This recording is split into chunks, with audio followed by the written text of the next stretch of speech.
Welcome to A Celtic State of Mind. I'm Paul John Dykes, and today I'm delighted to be joined by Acsom Rabani and Tommy Sheridan, where we'll be talking to Bernard Ponsonby.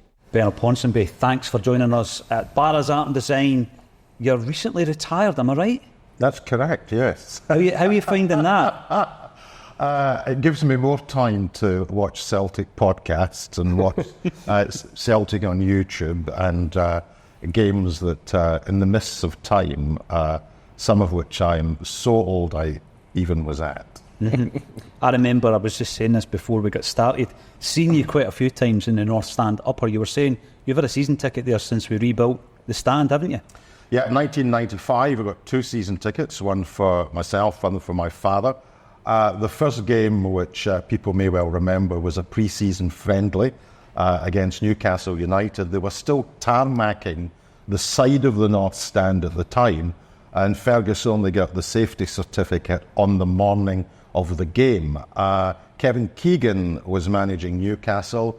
It was 1-1, and I think John Collins got the equaliser with a penalty. He was class. I always remember that game because David Ginola, or Ginola, he played Tommy, and he was meant to be signing for Celtic. You remember? He was. I'm still getting accustomed to being with Bernard and not being nervous, because I've been associated with Bernard off and on over many, many years, and usually I'm very nervous when I'm in his company because he's about to ask me difficult questions. You'll be hearing from my law associated with me over a long number of years. And I've got to say, you know, from knowing me, Paul John, that I'm not a big fan of the media. But I've always had respect for this man, and I mean that sincerely, not just because he's here. I always respected that, although he gave me hell, he gave everybody else hell, whereas some others only gave certain people hell. But he was very even-handed, and he was very clever and a lot of integrity, so a lot of respect for him. Let's talk about that then, because some people don't want to ask the difficult questions. I mean, this is all very relaxed, Bernard. We're having a chat about Celtic, your upbringing, politics. But you, as Tommy said, were the type of person I feel that people probably didn't want to be questioned by because you asked the difficult questions. Did you find that difficult yourself, or was it quite natural? Not really. I mean, journalists do a public service, which is to try and road test whether or not public figures, in terms of what they put into the public domain, stands up or not. And some people always say, so-and-so belongs to that party, or they're punting that agenda, or whatever. I mean, I was 34 years at STV. In fact, the longest-serving journalist in the history of the station. I beat Arthur Montford's record. People will remember Arthur Montford. We joined STV in August 1957, initially as a continuity announcer, before he presented one of, I think, about 3,000 episodes of Scott Sport, left at the end of the 89 season. So Arthur did 32 years, I did 34. And I can honestly say in all the years that I was there, I never got out of my bed once and thought, I need to do the bidding of one individual or one political party. I didn't find that difficult to do. Interesting point, though, about when you come into contact with authority. Funnily enough, you can give the people that run the country a really, really difficult time. You'll never get to a stage where you will be banned from something. People who run the country don't like the idea of banning journalists. It allows the journalist to take the moral high ground.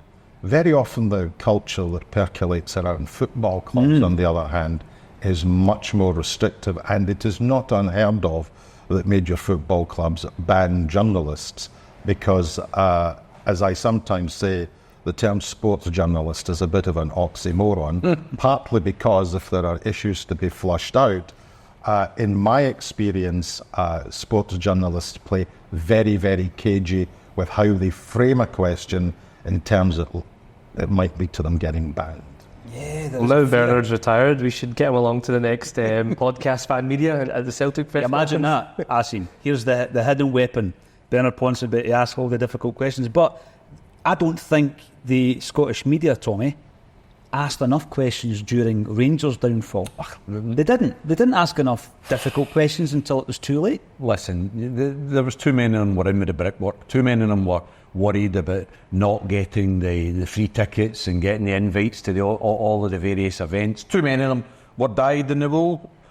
Rangers supporters, I nearly says Huns, but I refrained. And from my point of view, that did a disservice to journalism. I mean, Jim Spence is probably one of the victims of that Bernard will be aware of, because he was willing to ask some difficult questions, and he gets sundied from the BBC for doing that. I mean, that whole fiasco around the liquidation of that company, that should have been exposed months and years in advance. But they hid it. And even now, the fact that they continually use the old firm term, when we know that Rangers died in 2012. The old Rangers died. So what died with it was the old firm. And none of them have got the balls to actually say, no, it's a new Rangers now. And they should have, because journalists should be fearless. That's what they should be fearless. He's asked questions of some people in power before, where he's put them on toast. But he was fearless enough to do it, and that's what you have to do. Tommy, did Bernard ever put you on toast? Bernard was always a very, very combative interviewer. I thoroughly enjoyed it with him, I've got to say, because you knew that he would let you answer. Some of the journalists, you just know they're going to cut over you all the time. Bernard would let you answer, and then he would take apart and deconstruct what it is you've said. He actually listened to what you said. Some of the other journalists, you just knew that they had been told what to say. He listened and responded. And I think he always gave us a fair crack at the whip. Anytime. I can never remember watching Bernard doing a bulletin, whether I was getting interviewed as a politician or interviewed as accused in a court case. I never ever looked at him and says, bastard, he's been dead one-sided and biased. He was always even-handed, and that's all you can ask for. Bernard, did you ever get nervous? Was there any figure that you're thinking 5 minutes before you having to interview them that you're feeling a wee bit nervous? Well, you should always have an element of nerves because, and I don't want to sort of overstate this, there is a sense in which even a conversation like this, there's a certain element of performance, because when we're sitting having this chat, we're not having the chat at a level that we would if we were in the pub over a pint. So there's always an element of performance to it, and you have to be slightly nervous in order to deliver that. The one time where I did feel palpably nervous, it was during the Scottish independence referendum. It was the 5th of August 2014. It was the Royal Conservatoire of Scotland, and it was Salmon Darling, the debate. Now, STV had the first debate, and I knew that we had the first debate because I'd managed to speak to both Alex Salmon and Alistair Darling months beforehand, and I knew therefore it was going to kick off that particular night. And either side of the stage, and of course this was a theatre, I went to wish both of these politicians good luck. It was live, it was 2 hours, it was the first debate, it was going to frame the narrative of the other stage of the referendum probably for a few weeks to come. And I went to the stage where Alex Salmon was sat down with his special advisor, Duncan Hamilton. And normally, Alex very tactile, he'll slap you on the back and all this kind of stuff. And I remember him sat there and his body language was incredibly tight.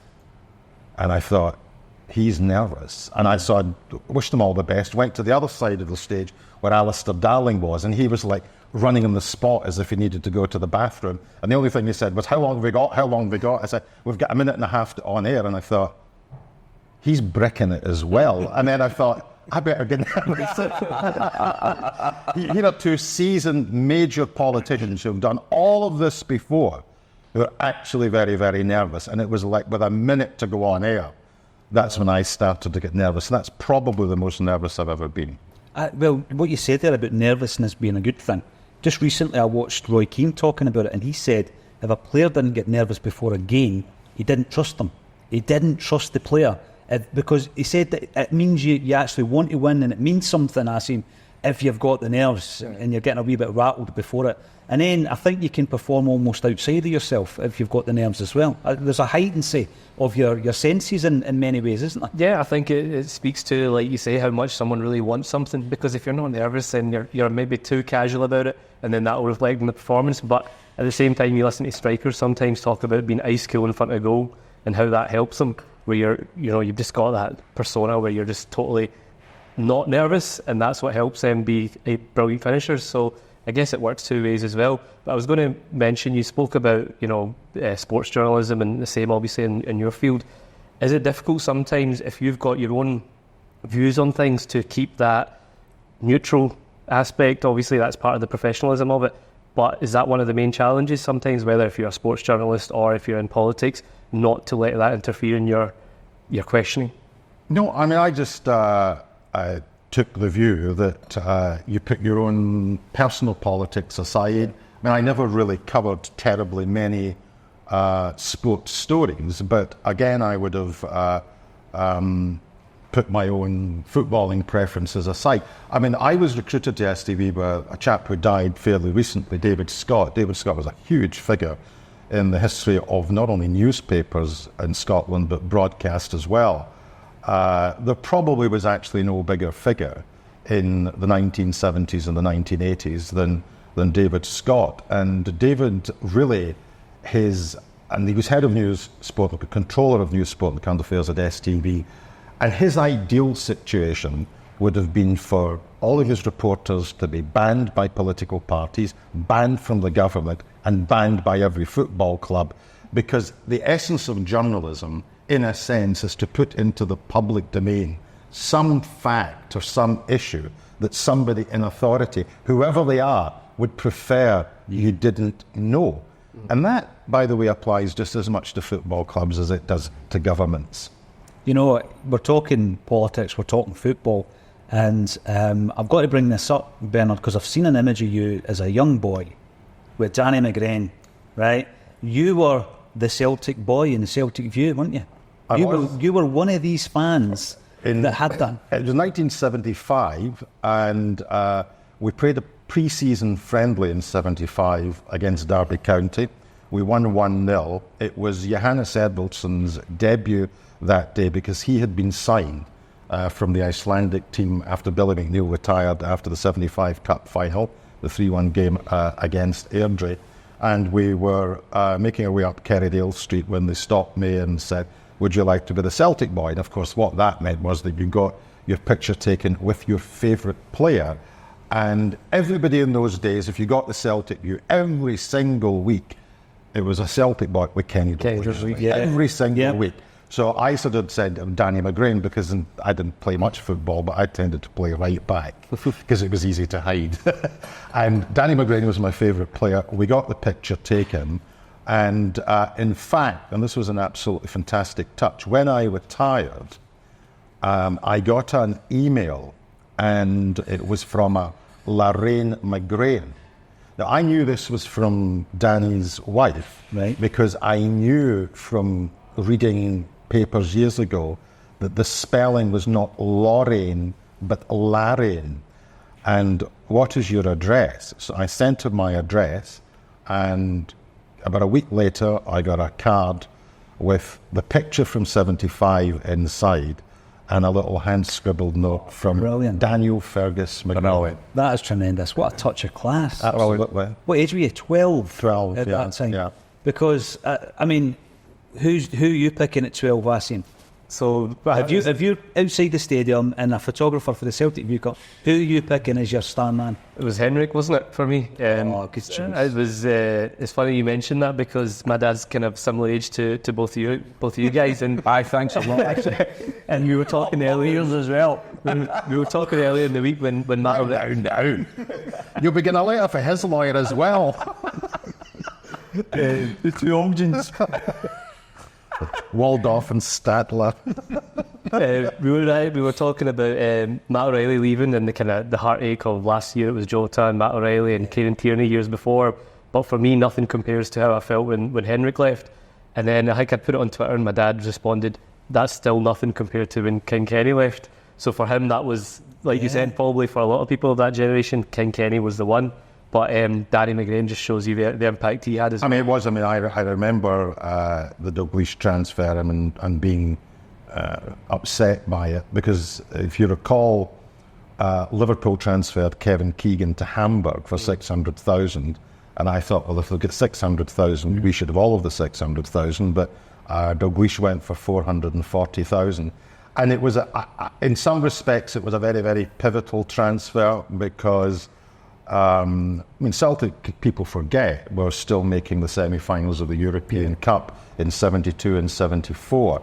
And I think a number of things happened in the 70s which meant that we did, by the late 70s, were sort of fading off things. The first thing was, and I think probably most of the Lions would have told you that Steen broke up the team too quickly after the defeat to Feyenoord in the San Siro.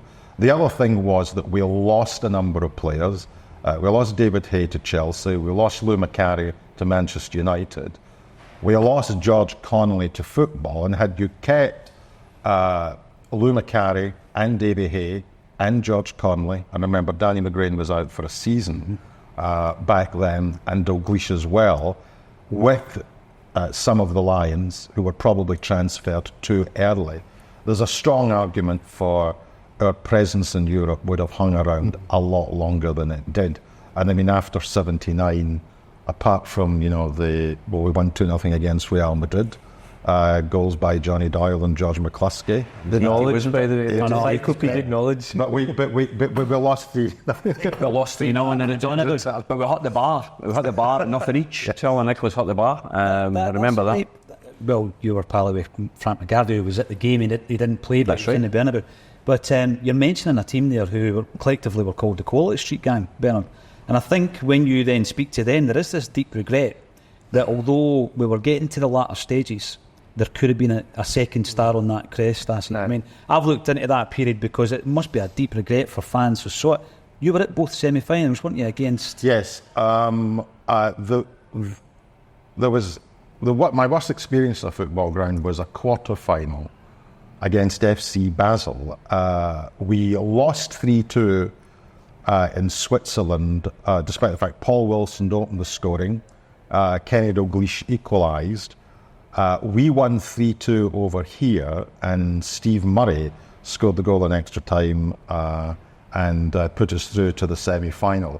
But I remember we lived in Cambuslang at the time, so we came into what was called the old Rangers end of the ground at the time.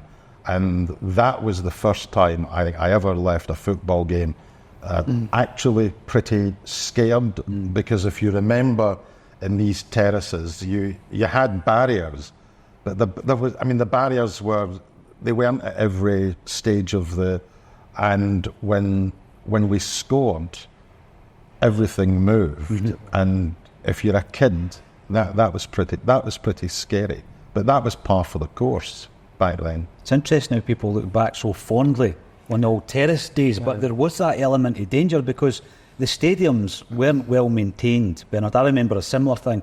Believe it or not, it wasn't a big European game, but Firth Park, leaving the ground and my feet weren't touching the ground, just because you were like that as a wee boy. Hampden was the same. Yeah. Well, I was just going to give you a Hampden example, because when you were talking Was this when you started the Hampden Riot or something? well, no, that was later. I'm talking 72 first. But what happened was you were talking about favourite players and who you would get your picture taken with. And mine would have been Dixie Deans, because Dixie in 72 misses the penalty, if you remember. That's right, yes. In the semi-final against Inter Milan, puts the penalty over the bar, and there was talk that Jock was going to drop him for the cup final. Right. Jock, being the manager that he was, had none of it, played him, and he scored a wonderful hat-trick. But what happened during that was 106,000 at that game. It's the last, I believe, game in Scotland where there was a six-figure attendance. Right. And what happened was we had to get moved during the game because there had been crowd congestion and there had been trouble with the Hibs fans. And I remember getting onto my dad's shoulders and taken onto the gravel part and moved to another part of the ground. And that was frightening because there'd been missiles getting thrown, which you think about it, you know, Hibs and Celtic, you think, oh, we've got quite a lot in common, but in actual fact... And you wonder what kids must have felt like at the Leeds game, the semi-final in 70. Because my father, I actually didn't know this, he told me the other week. My father, he worked night shift, and he'd gone to that game and managed to lose his car keys, his house keys, but his piece was still... And then what happened is, if you think about it, the reason I picked Dixie is not only does he score a hat-trick in that final, but then 2 years later in 74, Dryborough Cup final against Hibs again, 6-3, he scores another hat-trick. And I think Joe Harper scored a hat-trick that day as well, didn't he, for Hibs, which was pretty disappointing to score a hat-trick and be on the losing side. But for me, he was a wonderful signing, Dixie. I loved him. My player that I would ask at the age of 12 would be Paul McStay. And I think it shows you the eras, doesn't it? Danny McGrain, Dixie Deans, Paul McStay, Henrik Larsson. And throughout that, as a youth, I didn't have the European endeavours to keep me interested. You did with Seville, with Henrik. But let's talk a wee bit about that, Bernard, because you look at the success that Celtic had when your first game was, what, 1970? 1970, yeah. So you're right in the heart of a great European side. Yeah. And we're always talking... Which, of course, you don't know that they are a great European side because you're 7 years of age. Yes. So you don't actually really appreciate it. I can't actually remember my first game, but it would have been 1970. And it was before league reconstruction came in 75. So the old sort of first division was quite long. So you used to get Clyde Bank would turn up at Celtic Park, Queen of the South, Wraith Rovers, teams like that. But my father thought I was something of a jinx because my first cup final was the League Cup final of 71 when Sam Leach told the grandstand viewers, in Scotland it's League Cup final day between Celtic and Partick Thistle, who have no chance. And of course Thistle were 4 up at half time. Wow. My second cup final was the League Cup final of 73 when Tommy Gemmell was captaining Dundee and Gordon Wallace scored the goal that gave the League Cup to Dundee. And I remember that because we were living in Castlemilk at the time and it was pissing with rain. And I think that's probably the lowest attendance for a domestic cup final. I think it was under 30,000. And so the first time I was actually there when we won a cup final was the Scottish Cup final in 74. And that was the 3-0 game against Dundee United. Did your father ever say you're not coming back after a few? Of course, in those days, again, we were talking about sort of health and safety and all the rest of it. I've got a brother who's a year younger. And back then, and this was pretty common, you would be lifted over the turnstile. All the time. Your father would wear a baggy coat, and the second brother was smuggled in the baggy coat. And he would have probably some dodgy card saying he's on the brew, so he could get. So you get three in for 10 bob or whatever it was. So that 136,000 that was at Leeds was probably closer to 150,000 when you think of the kids getting smuggled in. That's a good point as well. John, because you used to have young boys who weren't with their parents and they would just stand waiting. Gives a lift, mister. Gives a lift, mister. And that was lift them over the turnstile. And that, for as long as I remember, that was what my dad used to do with me. He lifted me over the turnstile. And so you're probably right. Official tendencies are probably more. But fantastic. What a period that Bernard's talking about. I know, and I sometimes remind Celtics fans of a certain era, Bernard, that from 64 European Cup, Winners' Cup, semi-final, to 76, Celtic got to at least the quarters, right, in the 12-year span, 9 times. 9 times. Because we got to Cup Winners' Cup semi-final twice. Once against MTK Budapest, once against Liverpool. Then it was the European Cup runs.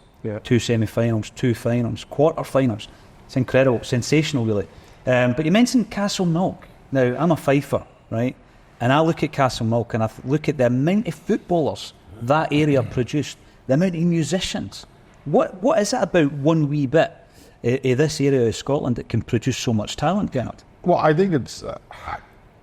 I don't think we produce very technical footballers now. I think partly because football's not played in schools. And I mean, if you look at what Jimmy Johnson used to say about this, you know, your way out of maybe going into the steelworks or down the pits was to box or play football. And the thing about if you look at that Lisbon side, they all played football very, very young. So I think it was a way out of what could be a sort of difficult manual jobs. I mean, back then, although my sort of love of the club has never, ever, ever changed, I do think that for people of my generation, the relationship between the fan and the players was much closer then than it is now. Partly because, I mean, footballers have always been, in a sense, celebrities. They're now almost the equivalent of Hollywood A-listers, and they are cocooned, and there's a certain sense in which there's a distance from the supporters. When I had an autograph book full of all of the players from the 60s and the 70s, and you just stood outside the front door. You passed over the autograph book. They would stop and talk to you. They would stop and talk to your father because they came from the communities. And they would maybe ask you what school you went to, so they get some sort of sense of where you come from in the community. And that relationship was very, very palpable. I mean, maybe a story just to illustrate this. I used to do 2 1-hour documentaries, produced 2 1-hour documentaries for STV. And I'd said to them, what about doing a 1-hour on Jimmy Johnson? And they said, fine. And I phoned Jim McCabe, who was the leader of North Lanarkshire Council at the time, who was close to Jimmy, and I said, I need you to line up all of the school, the background out there in View Park, get them all lined up for me. And I didn't want to cold call Jimmy, so I sent him a letter, because obviously it was at the beginning of the health issue, but I didn't want to cold call him. And unbeknownst to me, he was doing and filming at the time Lord of the Wing, the Jamie Doran DVD thing. And before I could phone him, I'm sat at the desk at STV, and the phone goes, and he said, Bernard, it's Jimmy Johnson here. It's just about your letter. He said, I'm awful sorry, son, but I'm doing this thing with Jamie Doran. I said, look, Jimmy, don't worry about it. There'll be a few bob in that from me. There's near a few bob in STV, so don't worry about it. And then he said, I feel really bad about this. I said, no, it's okay, honestly. Not a problem. And he said, me and your Uncle Pat used to drink together. No way. Seriously? Me and your Uncle Pat used to drink together. I really feel bad about this. And I said, just don't think bad about it at all. And it's because he then can connect the dots. And there's that connection. I mean, if you're, you wouldn't get that with modern footballers now. It's interesting you say that, Bernard, as well, though, because in an era where you've got social media and the Twitters and the Instagrams where they're so accessible, you'd think, but the actual reality is there isn't that same connection between the players and the fans. Obviously, you get some, like Kieran Tierney, for example, and I think that's why it hurt so much when he left, because you felt that was one of your own, you felt that you had that connection. But by and large, despite the fact that every day you can engage with them or see what they're up to on these social media platforms, the connection just isn't the same. And I think my dad similarly says that from growing up, he just doesn't have that same... The love affair with Celtic's still there, but maybe it's just football in general. It's different from how it was back then. Yeah, without a doubt. Did you have another uncle who used to run a Celtic club or a Celtic bus? No, my grandfather, I was actually born in the Garngad, so just down the road from Jimmy McGrory Park. He's got a story about Jimmy McGrory Park as well, haven't you, Tommy? So I was born in the Garngad, although we moved to Castlemilk when I was still quite young. And my grandfather helped run the Milburn bus, and many, many years later, I was drinking in a Celtic bar, not all that far from where we're recording this today. And the chap was a photographer, and he came in and he gave me this picture, laminated picture. And he said, you'll know somebody in this picture. And there was my grandfather at the front with the Milburn bus. And we knew the year was 1957 because they were all doing that in the picture. Fantastic.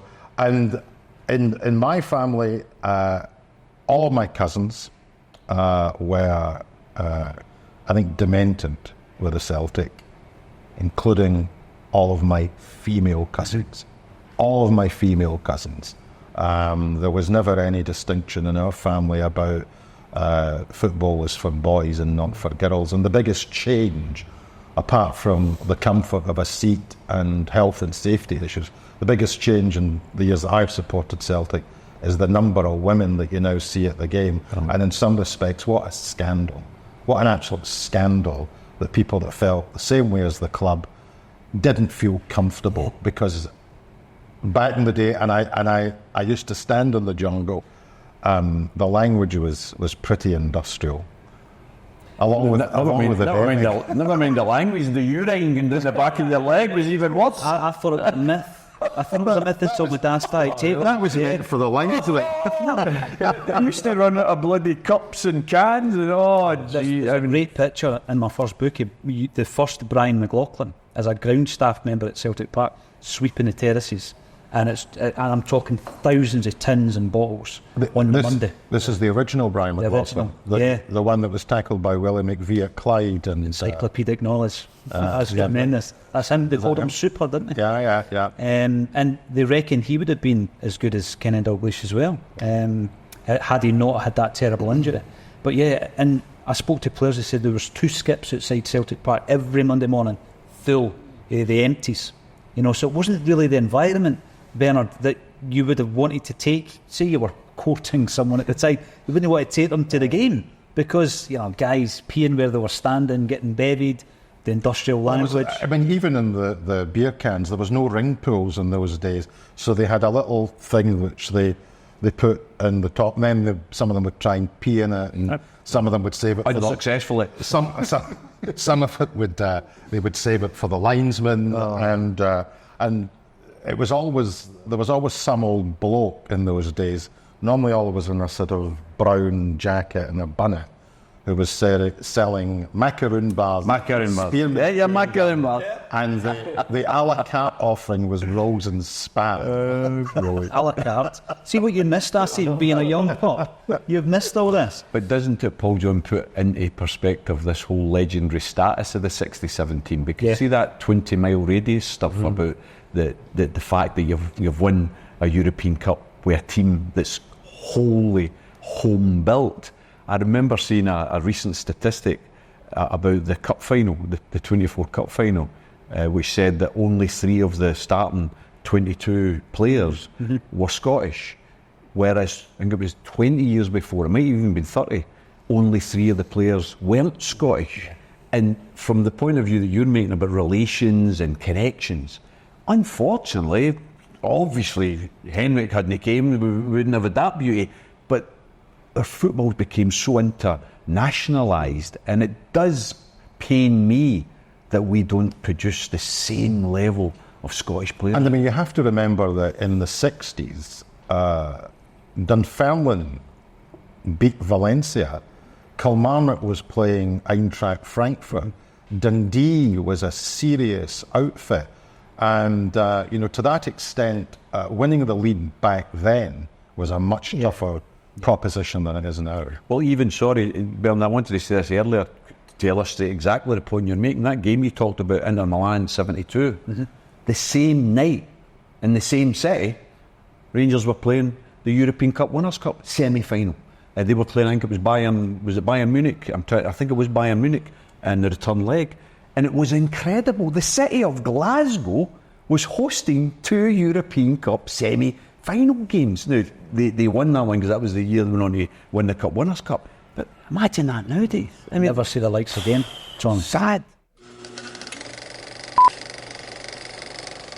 We've had a wee chat about your kind of youth as a Celtic supporter. Let's talk a wee bit about politics, because that's what people will know you for.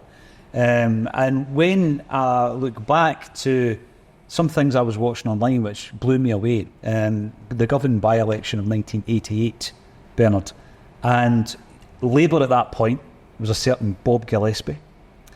Yourself in the running, Lib Dem, is that right? That's right. You're a young man, what age were you, 24, 25? Right, and I'm a massive Primal Scream fan, Tommy, so this gripped my imagination. I had heard about his dad being a political activist, Tell us a wee bit about yourself being a political activist in your youth. Well, I was a political activist for about 2 minutes, because straight after losing my deposit in the Govan by-election, I got a couple of job offers.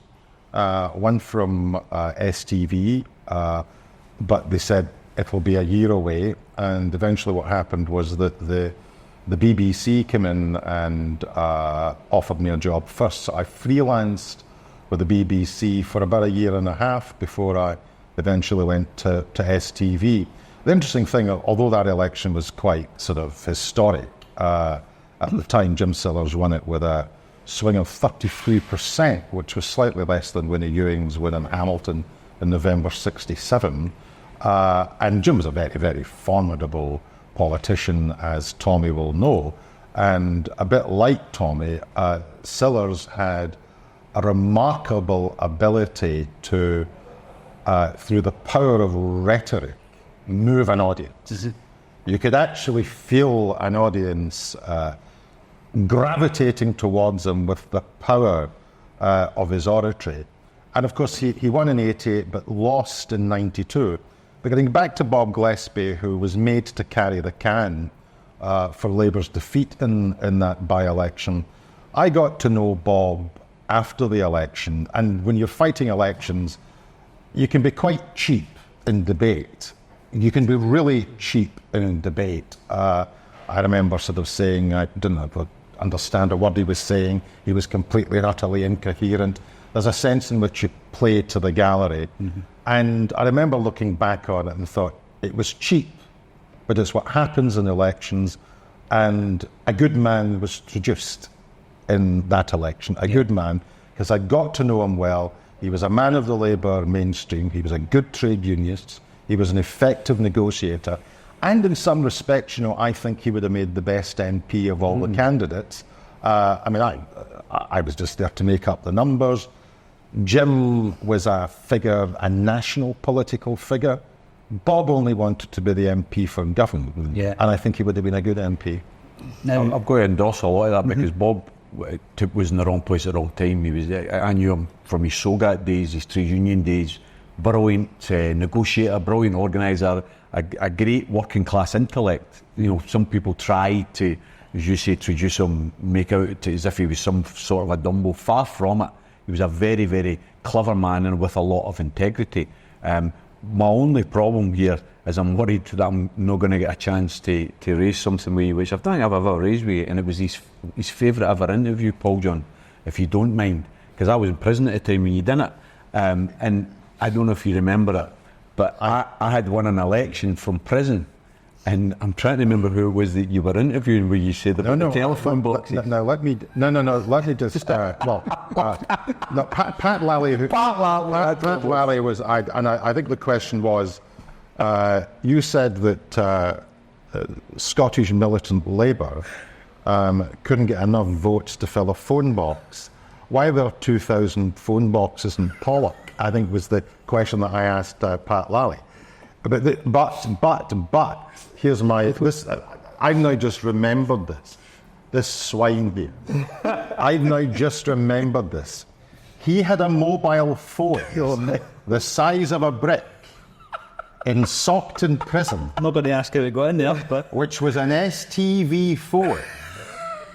And when he was elected, I was supposed to say, and now we can cross live to Thomas Sheridan, the newly elected councillor for the Pollock ward, who's waiting to speak to us, civil prisoner 292 from Saughton Prison. That's right. What a memory. And all that happened was that the phone line cut out because the bastard had given an interview to the BBC on my phone. He was a media tart. Just so we're absolutely clear, because people used to smuggle phones in, and that was too big to smuggle in. The way you would normally do. What happened was I was allowed to have a phone because under the Representation of the People's Act, you were allowed to stand for election. Which It was our phone for our interview, and you ran the battery down, talked to the BBC. remember you giving the press conference and saw In the jail. How long have you been waiting on this moment? I just was reminded of it as he was saying. Yeah, that was the 1992 district elections. Going back to Bob Gillespie, what I found really interesting was he had a minder, I seen, and his minder was Brian Wilson. That's correct. Now a director at Celtic Football Club from Dunoon, I believe. In fact, did he not arrange a Pink Floyd gig in Dunoon at one point? That was his claim to fame. And then we're talking about Primal Scream, but the Proclaimers were quite influential in that respect as well, weren't they? Well, I've got a story about pop bands in Govan. There was a legendary Labour organiser called Jimmy Allison. And Jimmy Allison had been cut out actually running the Labour campaign. The Labour campaign was run basically by the Labour Party down south. And a press officer had been parachuted up. And Jimmy was cut out of this. And I loved Jimmy Allison. He was a decent man. I had the honour of speaking at his funeral. But Jimmy's down there, and in the Labour office was Donald Dewar, John Smith, and Bruce Milne, who was the MP that stood down in Govan to become a European Commissioner. That's why the by-election took place. So these three senior Labour figures behind Jimmy Allison, and somebody said to him, "Jimmy, the SNP are at Govan Cross. There's everybody with them. They've got pop stars, they've got the Proclaimers, and that hue and cry." And Jimmy looked round at these three senior MPs and said, "Aye, they've got the Proclaimers and hue and cry. We've got wet, wet, wet." That was a very Jimmy Allison quote, and he gave me, and I filed it away because there are some lines that you meet and you think, I file that one away, and I've used it a lot, I've remembered it a lot. And he said to me, what you have to remember in Labour politics, Bernard, is you don't need a good memory, just a long one. Yeah, and he's held on to that memory until today to pull you up about using that phone. Just a long one. Yeah, we, Jimmy and I, used to have a lot of battles because I was in the Labour Party Young Socialists. Jimmy was the Scottish organiser, so we used to have our meetings at the Labour Party headquarters. And he was a wee bandit. But do you know what? He actually believed in Labour politics. He believed in a form of socialism. Unfortunately, a lot of the people that came after, I don't think they believed in it. It was a career for them. It wasn't a career for Jimmy, it was something he believed in. No, and his wife Nancy, who was the provost of Renfrewshire at one point, she was a great woman as well. They were a great double act. There are occasionally just people that you meet where you're in, even if you don't need to agree with them, but you can be impressed by their integrity, and you know if they're phony. Mm-hmm. Mm-hmm. And I remember when I was giving the eulogy at Jimmy's funeral, the title of it was Jimmy Allison, the genuine article, because that's what he was. Giving eulogies, it must be one of the most difficult tasks anybody could do, Bernard, but you've also spoken very emotively about people like Tommy Burns. There was, the piece that you wrote and was narrated, I think, by David Heyman, am I right? For STV? I think David did the narration. Yeah, do the narration? Because he actually, we put this together in 12 hours. It was I sort of wrote the thing and produced it, and I thought, I'm not cut out to producing, because I can sit in front of a camera for 9 hours in election night and not bother about it. But that was a sort of trying to throw it together in that length of time. And of course, I needed a narrator, and David turns up that day, and he said, "Would you sit through the dub?" And I thought, I don't have time. With 2 edit suites running, trying to get this thing out in super quick time. And he said, "Will you sit through the dub while I do the voiceover?"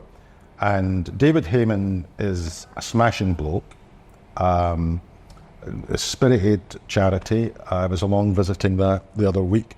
Celtic Foundation give quite a lot of money to that. And so he's reading the voiceover, and he's looking through the screen, and I'm going, yep, yeah. And then it came to the very last line in that documentary, and I said, I need you to take that one again, the very, very last line.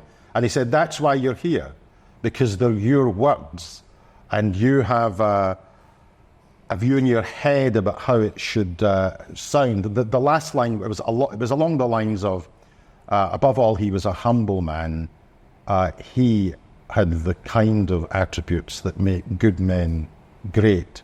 So he read it, and I said, no, take it again. He said, how do you want it read? I said, he was a humble man. He had the kind of attributes that make good men great. I said, you need the pause, and I want you out on great, and hang on to the word. And he said, that's why you're here. And he taught me a really good lesson that day, which is that pay all the attention to detail, because if he'd just read it and it wasn't quite what I wanted, he'd have been out the building, and that's all I would have been left to edit with.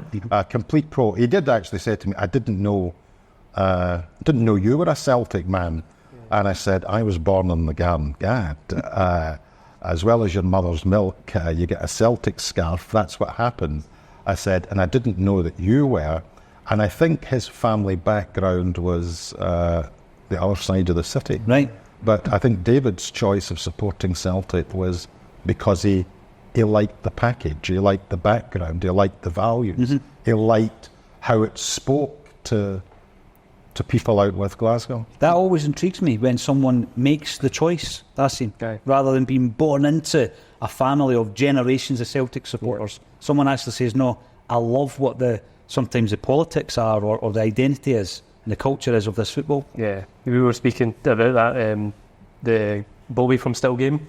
He's the same, not really into football, but I think just the learning about the Lisbon Lions and history of Celtic just made him kind of more aligned to that side of the city. But I was going to say, you also did a piece for STV on Bertie Auld when he passed as well, and similarly, it was just the very kind of emotion that you showed, and then the pause at the end and the kind of finishing lines. And I think I didn't know that you're a Celtic man at that point as well, but when listening to that, you could just tell just the way you delivered it. You know? I could have told you, because I think I saw you when we clinched the league under Mark O'Neill. Tommy Johnson scored with his studs, remember, against St Mirren. Oh, 1-0. We won a treble that year. Politics and football, Bernard, what's your take on that? Because I hear lots of people say, keep politics out of football. I think they're intrinsically linked, especially at a club like Celtic. Well, I would sort of say that Celtic are a small p political football club, and what I actually mean by that is that if you look at the roots of the club in terms of its charitable function, in terms of what it was trying to do in relation to the poor, and the way that it endowed a class of people, some who were born here, some who came here, who were marginalised, put down, treated as second-class citizens, many in their own country, and who had to suffer the indignity of that horrible question, what school did you go to, as a way of institutionalising discrimination against Scots and against Irish folk who had settled here. The football club at that time, in the Scotland of the time, was absolutely central in giving a degree of identity and self-respect. And when you're dealing with that kind of discrimination, that is political. You know, the answers to combating that are political. Now, a football club does not need to be in the vanguard of change. Political parties do that. But you can look at values and say the values of the club are important. I always sort of put it this way.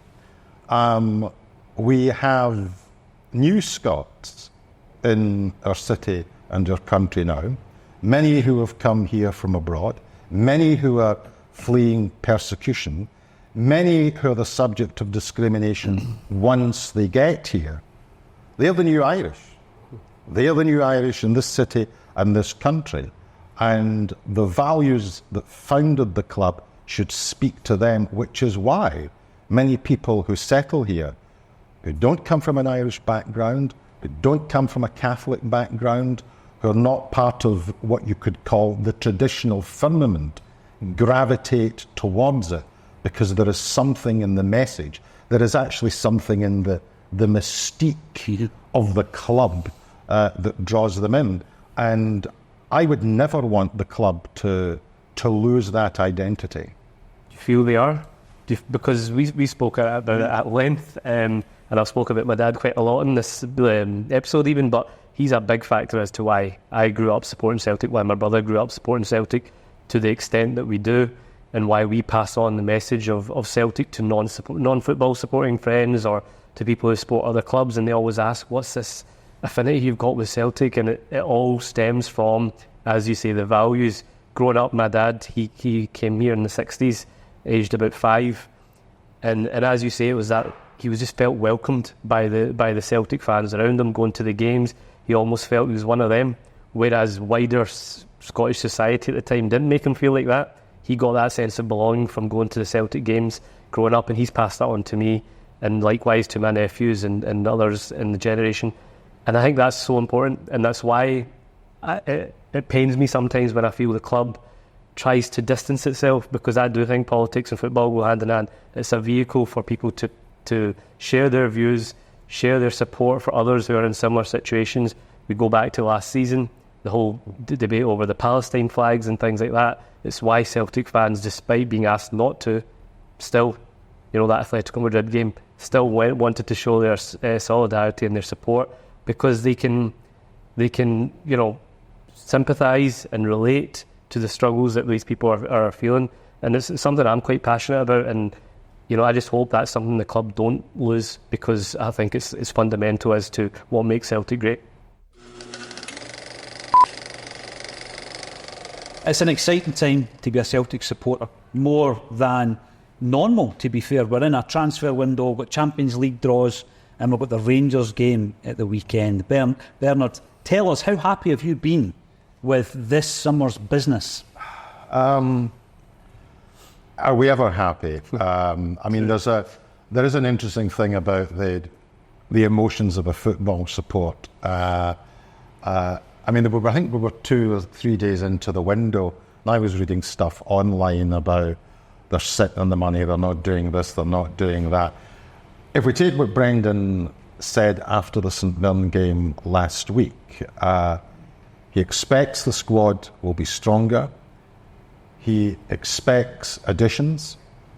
We've had additions. How many? We'll know by 11 o'clock tonight. The big thing for Celtic, here's the really, really difficult thing. The players that we're signing, do they really replicate the quality that we have, or do they take us on to a different level? The problem about signing players where you absolutely know that they're transformational and taking you on to the next level involve transfer fees and wages, which would absolutely bust the system. But with everybody that comes into Celtic, I always take the same view. Let's give them a chance. Let's not look at what their form has been for previous clubs, because they're going to be working with a top coach who can get a lot out of what might be a limited ability. So let the manager do his work. Will it be enough for Europe? I just don't know. I have no idea. Will it be enough domestically? Almost certainly. I feel like that, Acsom. I think that even the team as it stands, although it's looking a bit thin now that we've offloaded quite a few players, would be strong enough domestically. But as a fan, maybe my ambitions don't match some people in the board. I'm not sure, because I think we could maybe do something this season in Europe, because you've got that, it's a new format. You're trying to get to a certain points total that might get you into that top 2 sections of the group. 8 games could become 10, and then you bring in even more of this money that they seem to love to sit on. Yeah. So it's been frustrating, isn't it, really? And the manager spoke about that. The benchmark is Europe now. He's done everything he needs to do domestically. Obviously, that's our bread and butter, and we will not take that for granted. But as you've said, Bernard, I think we've got a squad already strong enough, but without being complacent. Yes, we need to address the issues that, the areas where we're short. But the real thing that Celtic fans are wanting to see is progress in Europe now. When I say progress, it just means competing rather than making up the numbers. The last 2 seasons of the Champions League, by game 6 we're done. We're finished 4th in both campaigns. That's not good enough. We should be doing better. And I think you look at how we started the season, really good form. The players look like they're at it. The manager looks like he's got them playing the way he wants. Add a few more signings of quality and you really feel confident going into Europe that we can compete. And as you say, it's a new format. How many points you need is going to be different. The whole setup's different.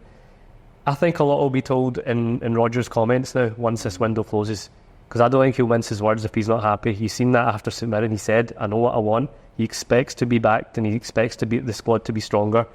I think he'll say it how it is. If he's not happy, or if he is, we'll know as well, and let's hope so. I think that's what's needed. Let's hope he doesn't start speaking Spanish in the press conferences.